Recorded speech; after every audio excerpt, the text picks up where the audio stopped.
탄압에 의해서 내가 학교를 그만둬야 되는 게 너무 억울했죠. 해직교사 한 4년쯤 지날 때쯤 되는 진짜 이거 학교 돌아갈 수 있을까? 여러 교육개혁의 방향들이 결국은 정치라는 벽 앞에 멈추어 서더라라는 것들을 많이 경험을 했었거든요. 아주 결정적인 계기가 됐던 것은 사실은 계엄이었던 것 같아요. 계엄이 터졌을 때 제가 정교조 위원장이었는데 국회로 막 택시를 타고 가는데 정치라는 것이 정말 한순간에 사람들의 목숨을 쥐고 흔드는 거구나. 지방에 아주 뿌리 깊게 자리 잡고 있는 이 내란 세력들을 뿌리 뽑아야 되는 선거이잖아요. 그럼 여기에 뭔가 역할을 해야 되지 않을까? 지지하시는 분들이 갑자기 뭔가 이렇게 또 다른 이벤트가 생기지 않을까 이런 또 걱정도 좀 하실 것도 같기도 하고 단일화 관련한 예, 부분인 예, 거죠. 첫 번째 손님은 저희 요청에 가장 먼저 응답을 해주신 진보당 경남도지사 후보 전희영 후보님 모셔보겠습니다. 안녕하세요. 네, 후보님. 네, 안녕하세요. 먼길 와주셔서 신발도 감사합니다. 벗어야 되는 거죠? 예, 벗고 오시면 됩니다. 저희 컨셉이 이제 낮은 자세 인터뷰이기 때문에 저희 좀 한국인 감성으로 좀 소파 앞에 기대서 MT 기분이네요. 네. MT 온 기분 맞습니다. 네네. 일단 지금 시간이 9시 반 정도, 아침 9시 반 정도 네네. 엄청 이른 시간인데 혹시 식사는 하고 오셨을까요? 아침에는 바나나로 간다. 바나나로. 저는 방울토마토를 먹고 왔습니다. 그래요? 예. 그 후보님이 직접 일단 간단하게 본인 소개랑 좀 친근하게 이렇게. 안녕하세요. 네, 저는 진보당 경남도지사 후보 전희영이라고 합니다. 오늘 이렇게 도민일보와 함께 우리 도민들을 만나게 돼서 너무나 기쁩니다. 재미나게 이야기 나누도록 하겠습니다. 네. 저희가 이제 이야기를 나누기 전에 후보님과 좀 이야기의 물꼬를 트기 위해서 또 물건을 하나 준비를 했습니다. 네, 받아주시고요. 네. 뭘 것 같으세요? 뭔가 글쎄요. 힌트를 좀 드리자면은 굉장히 친숙하실 겁니다. 아마 후보님 댁에도 있을 거고요, 같고요. 그래요? 굉장히 오랜 시간 함께 하셨을 것 같은. 소주병인가? 뭘까요? 네. 안타깝게 소주병은 아니고요. 네, 그럼 한번 열어보시죠. 그럴까요? 네. 네네네. 네. 아마 후보님 때는 요 디자인이셨을까요? 예. 한번 보여주시죠. 네. 네, 수학이죠. 수학의 정석입니다. 제 고등학교 때도 공부했는데 집에 둘째가 고등학생이거든요. 아직까지 이 정석을 공부를 하고 있어가지고 이 책이 정말 대단한 책이네요. 네. 요거를 제가 이제 드린 이유를 이제 후보님은 아실 것 같은데 교직 생활 이제 하셨는데 이제 수학 선생님으로 활동을 하셨다고 들었습니다. 아무래도 이제 과목이 여러 가지인데 수학을 특별히 선생님이 되신 이유가 있을까요? 중학교 때 우리 담임 선생님이 막 과목별로 이제 아침에 보통 우리 자습 시간 이런 거 있잖아요. 그러면 막 애들한테 너는 국어, 너는 영어, 뭐 너는 수학 이렇게 해가지고 칠판에 이렇게 문제도 적고 그럼 애들이 풀고 그러면 그 친구가 나가지고 막 설명 내주고 뭐 이런 거를 했어요. 그래서 그 담임선생님 저한테 희영아 너는 뭐 수학 한번 담당해 보는 거 어때? 이렇게 이야기해가지고 알겠어요 해서 아침에 일주일에 한 번 이렇게 10문제를 내고 그 문제를 친구들한테 막 설명하고 뭐 이런 걸 했었죠.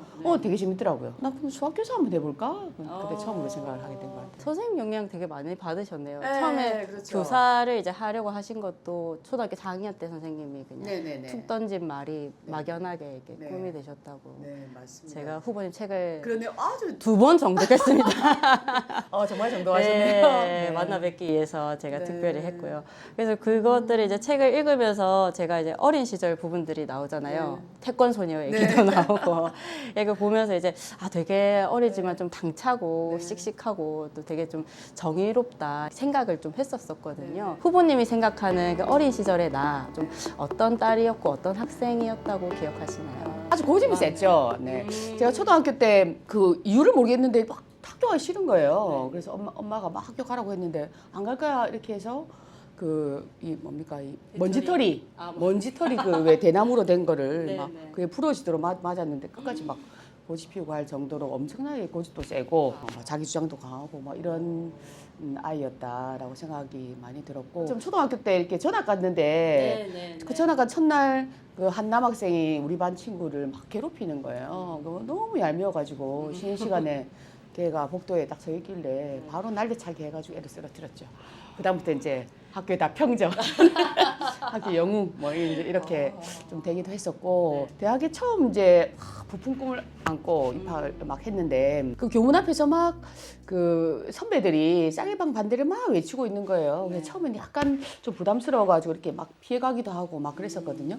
근데 우리 과 학생회실이 딱 들어가니까 거기서 막 외치고 있던 선배가 우리 과 선배였던 거예요. 예, 그래서 우리 과 선배였고 우리 과 학생회장이었고 그냥 같이 같은 대학생이 저렇게 쌀개방 문제나 이런 것들을 그냥 모른 척하지 않고 앞장서서 이렇게 이야기를 하는구나라는 것들 그때 처음 알게 되면서 좀 자연스럽게 선배들하고 막 맥주도 마시고 이렇게 하면서 좀 어울리게 되고 네. 그 대학생이 이렇게 뭐 사회 문제 이런 것들에 관심을 가지고 목소리를 내야 되는구나라는 것들을 좀 생각하게 됐었죠. 그렇게 이제 대학 생활을 치열하게 하시고 이제 학교 6년 다니셨더라고요. 네, 그리고 이제 27살에 네. 이제 아까 말씀드렸던 네. 양산 휴원고로 네, 네. 처음 이제 학교를 들어가셨어요. 후보님 우리 책도 준비를 해놨는데 예, 풍은한 이사장님이시죠? 최영국 네. 선생님 20대 네. 중반에 처음 본 최영국 선생님은 좀 어떤 분이셨어요? 처음에는 이사장님이 아닌 줄 알았어요.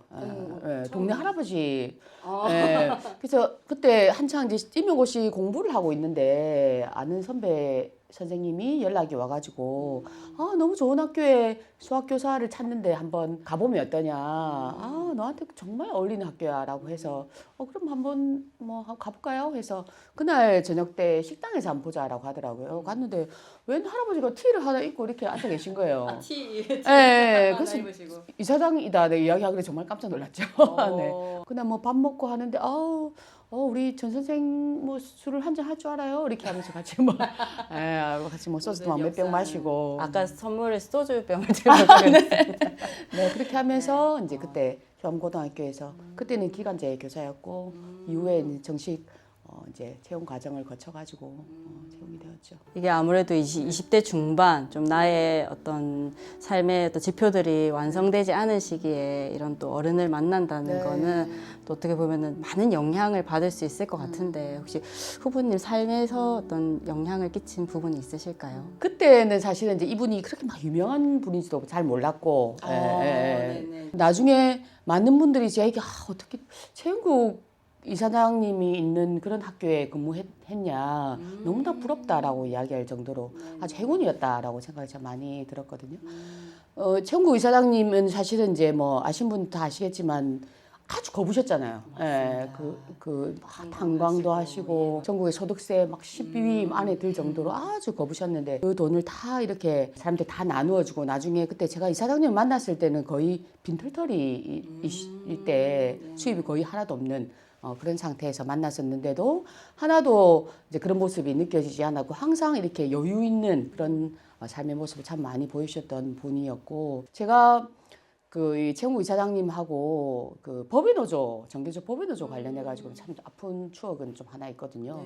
이사장님 참 저를 되게 좋아하셨어요. 되게 이뻐하시고 우리 며느리 삼았으면 너무 좋겠어라고 이야기할 정도로 되게 이뻐하시고 자주 제가 있는 뭐 수학실 이런 데 오셔가지고도 이야기도 많이 해주시고 이렇게 하셨는데 그 정교조 활동 때문에 그때 박근혜 정부가 전용 이제 저 사람 잘라야 돼라고 이제 이야기를 한 거죠. 이제 그때는 만약에 이 말을 듣지 않으면 뭐 교육감이든 뭐 사립학교 그 이사장이든 아니면 그 사학재단에 대한 뭐 불이익 그다음에 탄압 이런 것들이 아주 노골적으로 이행되는 부분들이었기 때문에 저를 이렇게 자르라는 그 박근혜 정부의 요구에 만일에 거부를 하면 학교에 오는 불이익이 너무나 이제 눈에 뻔하게 보이는 그런 거였거든요. 그래서 그때 이제 이사장님이 이제 제가 학교를 해직이 되고 나서 그때 만나가지고 그 당당하고 항상 이제 활기찬 그 이사장님이 이렇게 할 수밖에 없다라고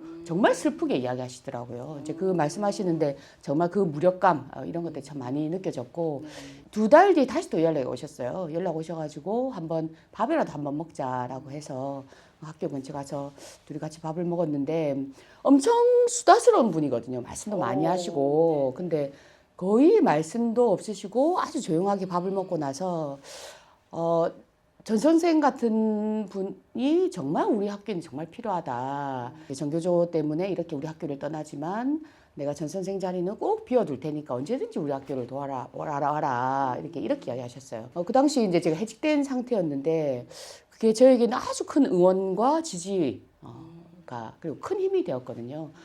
그러니까 누군가를 이렇게 지지해주고 응원해주고 항상 믿어주는 사람이 있다라는 게 얼마나 큰 것인가라는 부분을 다시 한번 좀 생각하게 되는 그런 기회가 되었고, 이제 이후에 뭐 정교조 활동을 하든 지금처럼 정치를 하든 그 최영구 이사장님이 저에게 보여주었던 그런 이제 뭐 태도나 말씀 이런 것들이 아주 큰 영향을 주었던 것 같아요. 그러니까 사실은 뭐 노동조합이든 뭐 정치든 누군가에게 때로는 우산이 되어주기도 하고 누군가에는 든든한 백이 되어줘야 되고 뭐 그런 역할이 필요하다고 생각하거든요.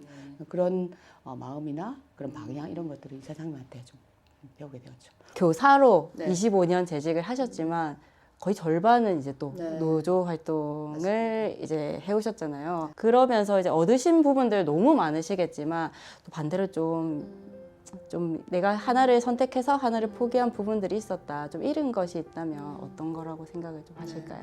사실은 이렇게 노동조 활동을 길게 할 거라고 생각을 못 했었죠.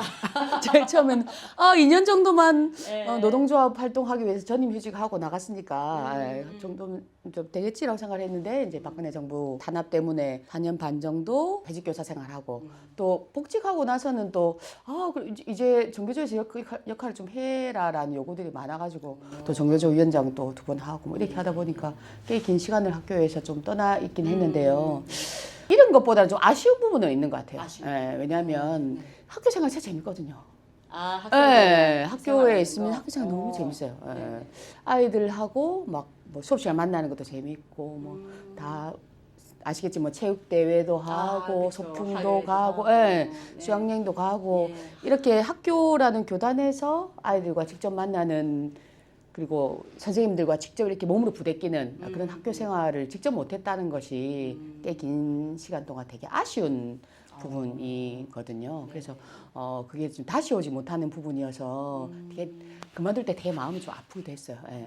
그렇지만 한편으로 보면 제가 교실에서 만나는 아이들, 학교에서 만나는 아이들, 그 아이들 말고도 전국에 있는 많은 아이들을 위한 여러 가지 뭐 교육운동, 뭐 교육개혁 운동을 해왔기 때문에 그것이 하나의 교육개혁의 역사이기도 하고 저 개인의 역사이기도 하고 그리고 이렇게 정치를 해서 우리 아이들의 미래까지 좀 책임지는 역할을 해야 되겠다라고 마음먹게 된 계기가 되었다라고 생각해서 큰 것을 또 얻기도 했다라고 생각합니다. 이런 것은 없고 조금 아쉽다. 네네네. 조금은 아니고 많이 아쉽긴 네네. 후보님 이렇게 말씀 어린 시절부터 이렇게 딱 들어보니까 되게 좀 거침없다. 딱 내가 요게 좀 요 길로 좀 가야겠다 싶으면은 또 아쉬운 건 아쉬운 거지만 이렇게 쭉 밀고 나가시는 그런 게 좀 느껴지는데 여러 가지 선택을 하면서 살아오신 것 같아요. 보면 이제 복직하고 학교에 다시 갈지 다시 뭐 출발을 할지 이런 부분들 고민 많으셨을 것 같은데 좀 갈림길에서 요건 좀 선택하기 어려웠다. 이건 정말 고민이 많았다. 이런 그런 게 있으셨다면 어떤 게 있었어요? 갈림길이 여러 번 있었던 것 같은데 그 중에서도 정규조 법인노조 탄압과 관련해 가지고 내가 만일에 탄압을 그냥 살짝 모른 척하고 그냥 학교로 복직할 수도 있었을 텐데 그러지 않고 이제 탄압에 정면으로 이렇게 저항해서 결국은 해직이 된 거잖아요. 그때 사실은 엄청나게 갈등이 있었죠. 초등학교 4학년 때부터 쭉 나의 평생의 나의 꿈이 교사였고 이 참교육을 하기 위해서 정규조 활동을 시작을 한 건데 정규조 활동 때문에 내가 참교육을 할 교단을 떠나야 되는 거야. 이제 이런 것들이 너무나 속상하기도 했고 특히나 이게 나의 결정이 아니라 이제 강요와 탄압에 의해서 내가 학교를 그만둬야 되는 게 너무 억울했죠. 억울했기 때문에 그때 가장 큰 사실은 갈등이기도 했고 아주 억울하기도 했고 했었어요. 어쨌든 이제 이런 일들을 좀 겪으면서 뭐 정치를 바꾸어 가지고 다시는 이런 억울한 뭐 탄압, 억울한 일이 좀 없어야 되겠다라는 좀 생각하기도 했지만 그게 가장 큰 갈림길에서의 갈등이 아니었을까라고 생각은 합니다. 맞아요. 지금 어쨌든 뭐 대법원에서 판결이 나서 복직을 할 수 있게 되었지만은 그 당시에는 실제 맞아요. 진짜 학교 현장에 갈 수 있을지 없을지 그게 매우 불확실한 상황이었잖아요. 그런 부분에 한 해직교사 한 4년쯤 지날 때쯤 되는 진짜 이거 학교 돌아갈 수 있을까라는 생각이 정말 그때는 참 많이 들더라고요. 그 어쩔 수 없이 해직되신 여러 노동자들 보면 참 많이 안타깝기도 하고 어떤 마음일까? 그쵸. 그 마음이 좀 심정이 직구는 좀 이해가 되기도 다르지만. 하고. 네네 그렇더라고요. 출마하시겠다고 선언하신 다음에 이제 하신 인터뷰들 이렇게 보다 보니까 거기서 이제 교실 안을 바꾸려면 교실 밖이 바뀌어야 된다 생각했다. 이런 부분이 되게 좀 와닿았거든요. 2014년이죠. 2014년도에 그때 박정희 교육감이 들어오고 그때 홍준표 도지사 시절에 그 당시 무상급식 문제가 막 터졌잖아요. 터져가지고 이제 아마 모든 우리 도민들이 다 그걸 느꼈을 것 같아요. 아 진짜 정치가 우리 아이들의 밥그릇도 빼앗는 거구나라는 것들을 정말 많이 느꼈을 것 같아요. 그래서 그때 막 우리 18개 시군에 다 막 대책에도 다 꾸리고 뭐 화동하고 함양 이런데 막 솥단지 걸어가지고 밥도 하고 막 이런 등등의 여러 가지 계기들을 포함을 해가지고 여러 교육개혁의 방향들이 결국은 정치라는 벽 앞에 멈추어 서더라라는 것들을 많이 경험을 했었거든요. 그래서 교권을 보장하기 위한 여러 가지 뭐 입법이나 뭐 사회적 문화나 이런 것들을 다 정치의 벽 앞에서 멈춰 서기도 하고 우리 아이들 인권을 보장하고 우리 아이들 학습권을 보장하고 보다 더 나은 교육 환경을 만들어내는 것도 정치의 벽 앞에서 참 많이 멈추어 서는 것들을 많이 경험을 했죠. 그래서 정치가 바뀌지 않으면 우리 뭐 교육 현실도 우리 이제 뭐 교사들의 삶도 우리 학부모들의 삶도 안 바뀌겠구나라는 것들 참 많이 경험을 하게 됐고 아주 결정적인 계기가 됐던 것은 사실은 계엄이었던 것 같아요. 계엄이 터졌을 때 제가 정교조 위원장이었는데 TV를 딱 보다가 이제 계엄 터진 걸 알았죠. 다들 이제 너무 놀랬죠. 네, 그래서 이제 죽었다 이제. 나 이제 이 세상 사람이 안 되겠구나. 네. 노상원 수첩 공개되고 네, 맞아요. 1급 수거 대상이 대상도 되고. 예, 그래서 예. 계엄 터지는 그날 이렇게 가방에다가 막 물하고 막 어디 또 은신할 수도 있으니까 막 챙겨가지고 국회로 막 택시를 타고 가는데 정말 이제 죽었다라는 생각이 참 많이 들었었고 그 앞에서 막 외치는 순간에 이렇게 정치라는 것이 정말 한순간에 사람들의 목숨을 쥐고 흔드는 거구나라는 생각을 참 많이 하게 됐었죠. 이제 뭐 탄핵되고 그다음에 그 2025 작년 초에 이렇게 막 개엄되어간 이 과정에서 뭐 정치에 대해서 이제 좀 본격적으로 좀 고민을 해야 되겠다라는 생각을 사실 좀 했었고요. 사실은 작년 초까지는 조금 더 있다가 좀 나서야 되겠다는 고민이 사실 더 있었어요. 좀 있었는데 복직하신 맞아요. 학교 너무 재밌고 너무 재밌기도 했고 근데 대선이 좀 지나고 나서 이제 정권 교체도 되었잖아요. 국민들의 열망으로 좀 되었고 이제 지방선거를 좀 고민을 좀 하다 보니 계엄 끝나고 나서 이제 대선으로 정권 교체하고 처음 맞아야 지방선거인데 그러면 지방 권력도 뭔가 바뀌어야 되는 거 아닌가라는 고민들을 좀 하게 되었어요. 특히나 이번 지방선거는 이 지방에 아주 뿌리 깊게 자리 잡고 있는 이 내란 세력들을 뿌리 뽑아야 되는 선거이잖아요. 그럼 여기에 뭔가 역할을 해야 되지 않을까? 그러면 지난 응원봉에서 가장 큰 목소리를 내었던 뭐 여성들, 노동자들, 그다음 청년들 뭐 이런 사람들을 대변하는 누군가는 이번 지방선거에 더 많이 등장해서 그분들의 목소리를 더 크게 내고 실질적으로 지방 권력도 바꾸어내고 그다음에 내란 세대도 뿌리 뽑는 그런 선거에 역할을 해야 되겠다라고 생각해서 작년에 한 여름쯤 지나면서 이제 사실 결심하고 출마를 좀 하게 되었습니다. 후보님 그 공약들을 이렇게 보니까는 여러 가지 공약이 있는데 대표적으로 좀 눈에 띄는 공약이 경남형 지역 공공은행 같은 그런 것들 이게 또 어떻게 또 삶과 또 연결될 수 있는지 좀 그 부분 공약 좀 설명을 해주신다면요. 우리 경남은요 부자더라고요. 맞습니다. 그래서 우리가 막 도민들 막 열심히 일하는 생산이 막 전국적으로 3, 4위더라고요. 이거는 이제 김경수 도정부터 지금까지 쭉 거의 이제 3, 4위를 계속 이렇게 하고 있는데 우리 도민들의 주머니에 들어오는 돈은 없어요. 그게 이제 김경수 지사 시절에는 뭐 12위, 15위 뭐 꼴찌 했다가 그다음에 지금 박한수 도정 때는 거의 계속 이제 거기서 벗어나오지 못하고 있는 거거든요. 그러면 우리는 이렇게 열심히 일을 하고 있는데 왜 우리 주머니에 들어온 돈은 없지? 라고 이렇게 보니까 우리가 열심히 일한 부가 다 밖으로 빠져나가고 있더라고요. 대기업의 곳간으로 들어가기도 하고 본사로 들어가기도 하고 이런 것들이 다 수치로 확인이 되어 있더라는 거거든요. 우리가 막 뭐 농협이나 지역의 은행에 돈을 막 저축하잖아요. 그럼 여기 있는 돈이 거의 한 30% 정도 서울에 본사 올라가고 그럼 우리 지역에 쓸 돈이 없는 거죠. 그래서 우리 도민들의 주머니가 비어 있더라라는 겁니다. 우리 지역의 돈이 돌고 돌아서 우리 지역의 자립력을 키우지 않으면 우리가 아무리 땀 흘려서 열심히 일을 하더라도 계속 가난한 도문에서 벗어날 수 없다라는 것들을 이제 좀 확인을 하게 된 거였거든요. 그래서 첫 번째로 고민했던 게 이제 지역에 공공은행을 만들어내야 되겠다라는 부분입니다.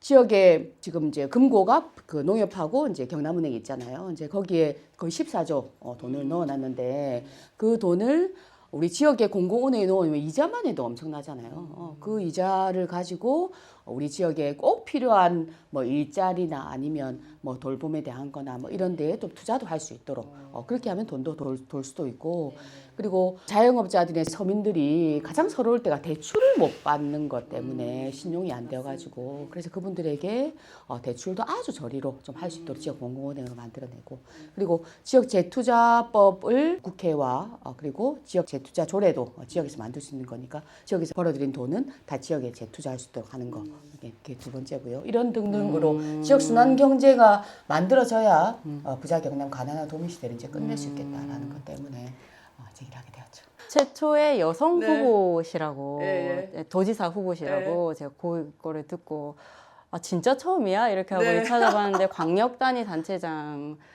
여성이 정말 없었더라고요. 맞아요. 네, 그 부분도 되게 좀 의미가 있을 것 같아요. 저도 이제 뭐 여성이시고 네네. 저도 이제 딸내미도 있고 막 그러니까 좀 이제 네. 이런 부분이 필요하기는 한데 근데 단체장이 여성이 되어서 그게 뭐가 어떻게 바뀔 수 있을까 이런 거는 조금 이제 모호하긴 하더라고요. 그런 와중에 이제 말씀하신 것 중에 행정 시선의 전환 네. 이 부분이 저는 좀 딱 와닿았어요. 네네. 그 부분을 좀 구체적인 사례로 풀어서 좀 설명을 해주신다면. 경남의 후보조차 처음이라는 거에 대해서 다 놀라시더라고요. 아니 후보조차 없었어? 라고 네, 이제 네, 다들 놀라시기도 하고 여성들이 와 드디어 도지사 후보에 여성이 드디어 나왔어? 라는 부분에 대해서 다들 열광하시고 여성들이 많은 뭐 자리에 가면 다들 와 이렇게 기뻐해 주시고 일단 좀 그렇고요. 사실은 이렇게 뭐 산업을 지원하거나 육성하거나 뭐 기업을 유치하거나 이런 것들이 사실은 남성 중심의 제조업 일자리 이런 것들을 만들어내는데 행정이 너무나 많이 집중해 왔다라고 생각이 들거든요. 그래서 사실 여성들이 우리 창원에 내려오고 싶은데 경남에 내려오고 싶은데 막상 내가 할 일자리가 없어라고 이야기를 많이 한다라고 우리 청년들하고 얼마 전에 간담회를 하니까 그 이야기를 많이 하시더라고요. 친구들이 그래서 우리 경남에 못 내려오겠어라고 이야기를 한다. 서비스업이나 뭐 돌봄이나 아니면 사회복지나 뭐 이런 것들이 사실은 우리 사회에서 꼭 필요한 필수 일자리이기도 하고 필수적인 요건임에도 불구하고 이 일자리들은 민간 위탁이나 뭐 저임금이나 뭐 단기간 계약이나 뭐 이런 식으로 아주 질 나쁜 일자리라고 생각. 이게 현실인 거잖아요. 그래서 사실 행정은 뭐 이렇게 뭐 불평등하거나 불균형하고 있는 이런 것들을 고르게 바르게 해주는 것들이 행정의 중요한 역할이라고 좀 생각이 좀 많이 들고요. 앞으로의 사회는 이런 돌봄, 요양, 뭐 기후 환경 이런 부분들에 훨씬 더 이 행정이 치중해야 된다라고 좀 생각이 들거든요. 그럼에도 불구하고 사실은 좀 등한시였죠. 등한시였던 부분들이 있기 때문에 이 부분들은 사실들이 훨씬 더 여성들이 잘하는 영역이다라고 좀 생각이 좀 많이 들거든요.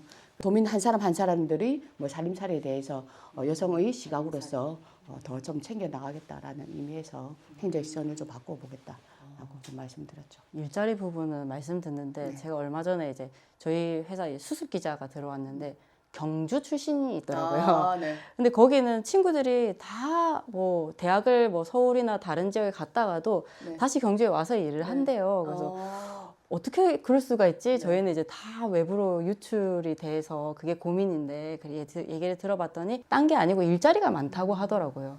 문화 인력들 수요도 되게 많고 또 이제 거기 관광지다 보니까 창업할 수 있는 기회들도 굉장히 많고 이래서 청년들이 많이 다시 돌아온다는 얘기 듣고 놀랐었거든요. 친구들이 뭐 대학을 막 서울에 가가지고 그쪽 직장을 잡았는데 난 너무 집에 내려오고 싶어. 근데 막상 찾아보니까 정말 일자리가 없더라. 이야기를 정말 많이 하시더라고요. 이제 시어머니께서 네. 네가 이 거대한 벽에 네. 구멍을 하나 뚫었구나. 네, 그때 이 멋지게 말씀을 항상 이제 가슴에 새이고 감동을 받으셨다 네, 이렇게 네. 하셨는데 이 표현이 딱 이제 후보님을 대표할 수 있는 네, 네.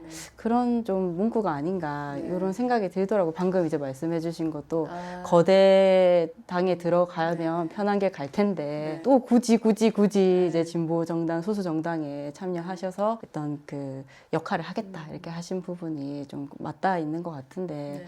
좀 후보님한테 좀 벽에 구멍을 뚫는다, 벽을 부순다 이 이 말에 좀 어떤 의미, 좀 어떤 게 있을까요? 기득권만을 위한 그 정치 그런 것이 아니라 노동자 서민 땀 흘려 일하는 사람들을 위한 그런 정치.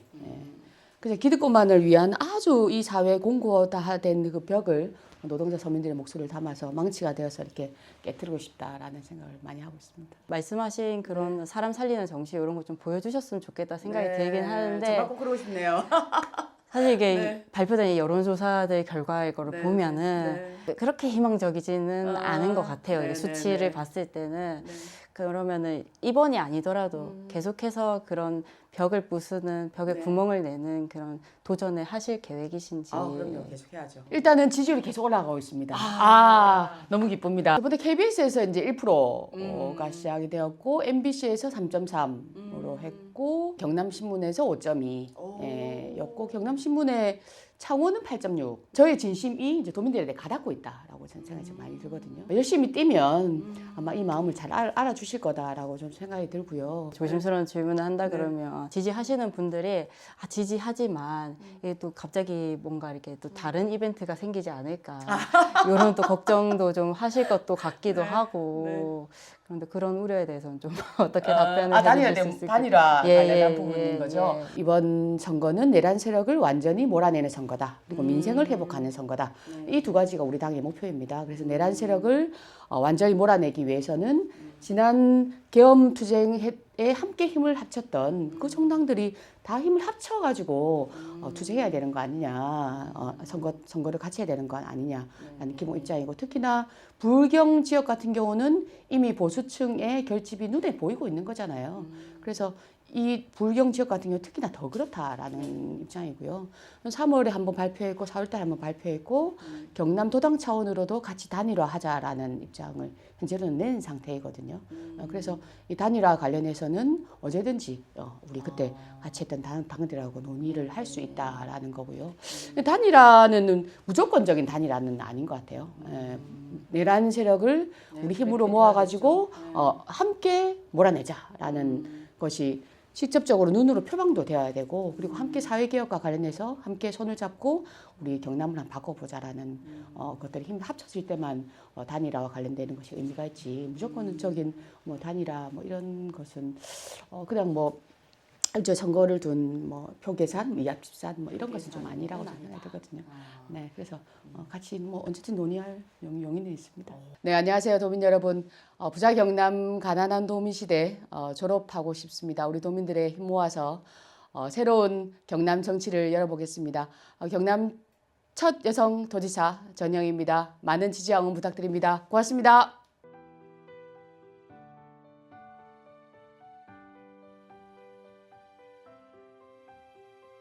얘들 안녕. 전영 선생님이야. 정말 오랜만이지. 선생님 인생에서 가장 행복한 시절을 너희들이 선물해 주어서 너무나 고마워. 이번에 경남도지사로 선생님이 출마를 했어. 너희들하고 우리 아이들도 그렇고 우리 경남에 있는 모든 사람들이 행복한 삶이 되었으면 좋겠다라는 세상에서 출마를 했거든.